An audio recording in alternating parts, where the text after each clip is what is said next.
Good afternoon, everyone, and welcome to the Ministry Media Show. And this afternoon, we're going to quickly discuss something very interesting. Just been having meetings since 7, very blessed to be active and using technology to communicate and to connect with people. And so what I want to achieve today is I want to discuss and talk about the Facebook blackout that happened on Monday. I could only get to this now because I literally have been busy with a lot of other things that also needed attention. So what does that say to me? It says that this is not that important. However, it is important to address it. And so Monday night, as we know, Facebook had a blackout. And so I'm saying Facebook, and I really mean, if you go and research who owns Facebook, WhatsApp, and Instagram, you'll say that Facebook is the company, it's the holding company that really owns all of this. And so what happened is the reason why there was a blackout is they share, those three platforms share resources. So that's why that happened. And so we know from not having done extensive research, we know the following, that Facebook, WhatsApp, and Instagram went down. Obviously was a challenge on their resources, and it was after a whistleblower came out and shared a report on what Facebook knows and what they do with their data, and there was an internal research being done, and what did they do with the information that they had. Now let's move that aside, irrespective of what came out and what's now known, etc. Let's talk about what does this blackout mean for ministry. I want to go back and I want to talk quickly about let's say 4 years ago, there was a social media blackout. It was a day that everybody declared, we're not going to post today. We're going to just boycott social media. We're not going to do anything.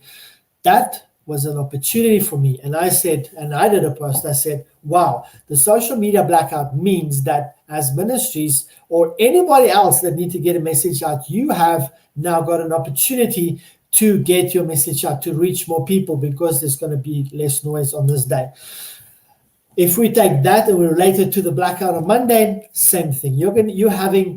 This speaks about opportunities, things that we can really look at. And so we want to look at that. What was that like? Tell me in the comments below. What did you experience on Monday night? WhatsApp's down. Facebook is down. Obviously everything else. Instagram wasn't there. I'm not so big on active on Instagram, but two things affected me. One was WhatsApp didn't work. My data was on. I could see that, listen, my data's on, I have Wi-Fi, but I didn't get any messages. Did it drive me crazy? A little bit. It drove me a little bit crazy because literally WhatsApp is a big part of my world. I manage all my businesses on WhatsApp. I communicate with my teams, loved ones, relatives, etc. And so when WhatsApp was down, I was going a little bit crazy. I got to admit that. I was literally like, okay, all right, so let's say my Wi-Fi is down. Tomorrow I can fix it, phone my suppliers and let them fix it, etc. I was frustrated because it's the second time that my internet was down. So that was another problem. But I literally sat there. I didn't go too crazy. I was a little bit concerned, but I said, okay, what is happening? And so the next day we only found out what was going. Did this affect me? A little bit. Okay, I couldn't communicate to everyone that I wanted to communicate to. And we're going to talk about that, right? What came out of that? And what does that mean? What does that mean for ministry? What does it mean for business? But I'm going to talk mostly just about ministry because that's what this platform is about. Okay, and so no WhatsApp. I was a little bit concerned. Couldn't get to couldn't get to speak to everyone. It's a feed for me, information coming in. I know what's going on with my teams. I know what the morale of them, what their morale is like, etc. And so it was an eye-opener for me, honestly. And so before we dive, I want to teach a little bit from this. I want to take and answer this question. What does the blackout on Monday, what does the Facebook blackout mean for ministry specifically? And I'm going to come and bring across 3 or 4 points. We're going to delve a little bit deeper into that. But I want to say this. If you have never if you have never subscribed before, I do videos like this regularly, at least once a week. And so if you haven't yet, please go to YouTube. If you're watching this on YouTube, there will be a button. Just go and subscribe, click the notification bell so you can get all the updates. The second thing, if you're watching this on Facebook anywhere, if you're watching this on Ivan Fulun, on my profile, I have a follow button. Just click that. If you're watching it on my page, Ivan Fulun Ministry Media Mastery, please go and just like that page and follow it so that you can get updates as soon as it is. Let's delve into it. Responsibility. What does this blackout mean for ministry? Number one, it means that we have a responsibility to create content. From the reports, we know that people get depressed, violence is incited, bad things happen because of these platforms, especially Facebook, and the way it operates. And the report clearly says that, listen, it feeds off negativity. It feeds off of news, even if it's fake news, but news, and it incites violence, etc. And just like conventional news or newspapers and magazines, what do? They feed off of and they do business on bad news. And I started my ministry from a good news perspective. I started blogging and sending emails out, sharing good news and sharing a Christian perspective on the news. That's where I started my ministry. And so again, coming back to my first point, we have a opportunity or responsibility to create content. And this is obviously good content, good news content, positive content, positive, it could be anything. It could be positive quotes, it could be motivational quotes, it could be a testimony, it could be a story. It's just something that's going to build people up. That's one of the first things that we have. After this blackout, our responsibility is to create content. Like I said, there's a lot of negativity, hatred, noise. And so what could we do? Is Facebook an evil platform? I don't think so. But is it being used for evil or for wrong things? It is being used by a large conglomerate on Facebook for that. Or let's say the machine is using it for that. So can we now use it for good? Definitely. By messaging, creating messaging and sharing things that are positive, that's uplifting, etc. So that's the first responsibility, first thing that I want to share. What does this blackout mean for ministry? Second thing is that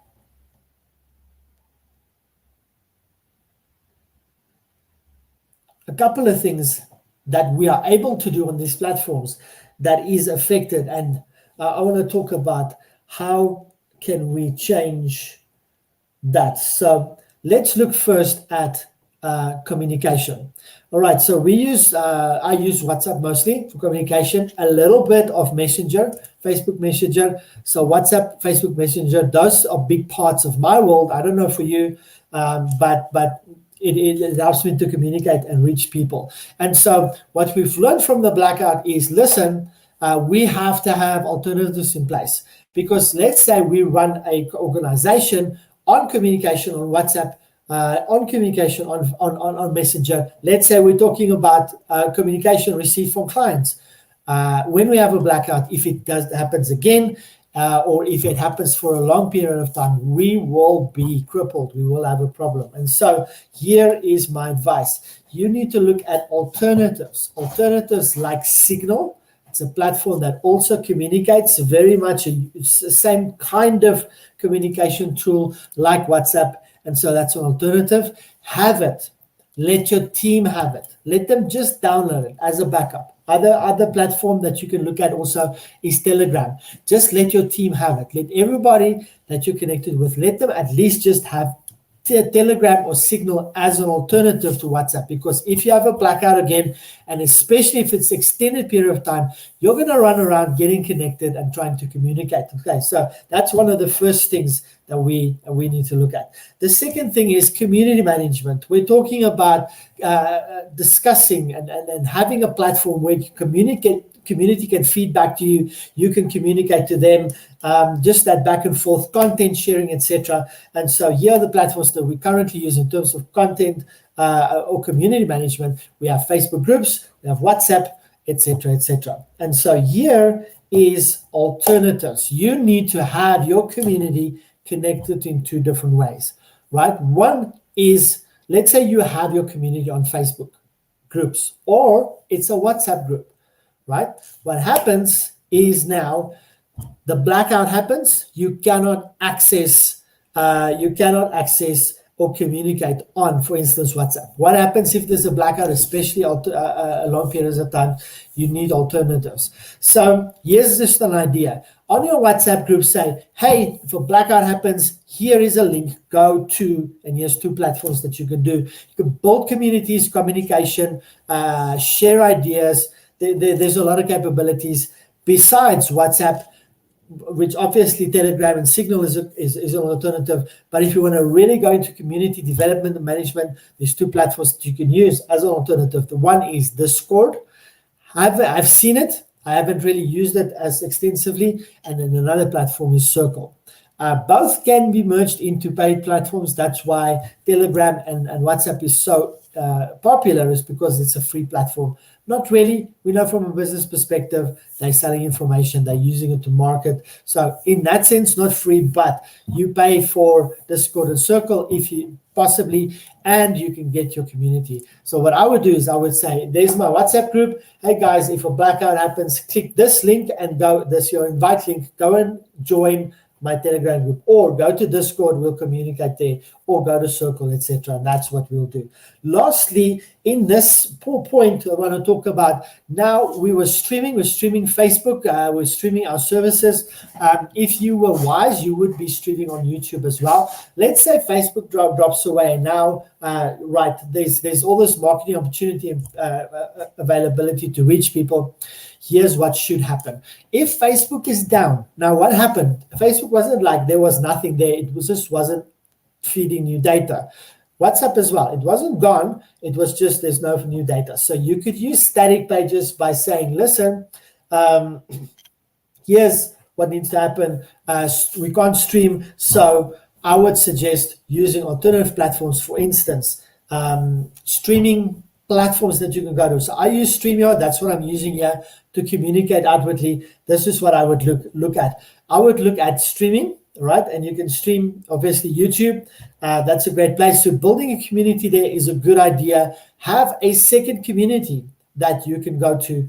YouTube won't be touched by this because it's Google, and Google is a big company and just as big, but it's not as, doesn't have as much adversity, etc. Streaming to YouTube, streaming in Vimeo and YouTube both. I suggest that long term you look at taking your streaming capabilities or your streaming content and posting and embed every stream onto your website. Train your community. If you're a ministry, train your community to go to your website. And there, if they are trying to go to your website, and go and stream and watch whatever you're streaming there instead of Facebook or YouTube or wherever, they will know this is my website and this is where I'll find. So be it you're using Facebook, the stream embed link there, or you're using YouTube, or you're using Vimeo, whatever you're using, people know, your community know. Go to the website, and there I'll be streaming, and they can obviously, you can build lots of communication in their comments, all those kind of things. So that is what you should do. And then lastly, my point on this is, listen, I want to encourage you. A lot of times what we as ministries do, we focus on the big 3, right? And what would we do? We focused on Facebook, we focused on WhatsApp, and we focused on Instagram. And because of the Facebook blackout, if that is the only place you live, you're in trouble. So here's my final encouragement and tip to you. Make sure that you work on wider media distribution than those 3, even related. You should not just be on YouTube. You should have some other platforms as well. So go wider with your platforms. If you have videos that you are creating, make sure that you post them on Facebook, on YouTube, different ratios. Put them on Instagram, but find more places. Vimeo, find more places that you can put your stuff. If you've got images, find 3 to 5 platforms that you can distribute on instead of just 1 or 2. When you do audios, use an app like Anchor and go and distribute wide. Go on to Buzz. What is it called? Buzz. Let me just search for it. Let's see. Buzzsprout. So if you're doing podcasting, especially if it's live, take a platform like Buzzsprout. You get a feed, upload your content there, feed it to Apple, to Spotify, etc., etc. So have that and then distribute wide. So if you have a podcast, make sure you have wide distribution through Buzzsprout or Anchor, and do that. Lastly, what about images? Images, just be on all the visually appealing and use platforms. Like for instance, Instagram. If the blackout happens, Instagram is out. So now you're going to have to look at Pinterest. Facebook is another one. But find other platforms that are good at interacting around imagery, etc. And so that is my ministry media podcast or show for this week. For today, I'm talking about the blackout on Facebook, the Facebook blackout that happened on Monday. What did we talk about? We spoke about, okay, what happened?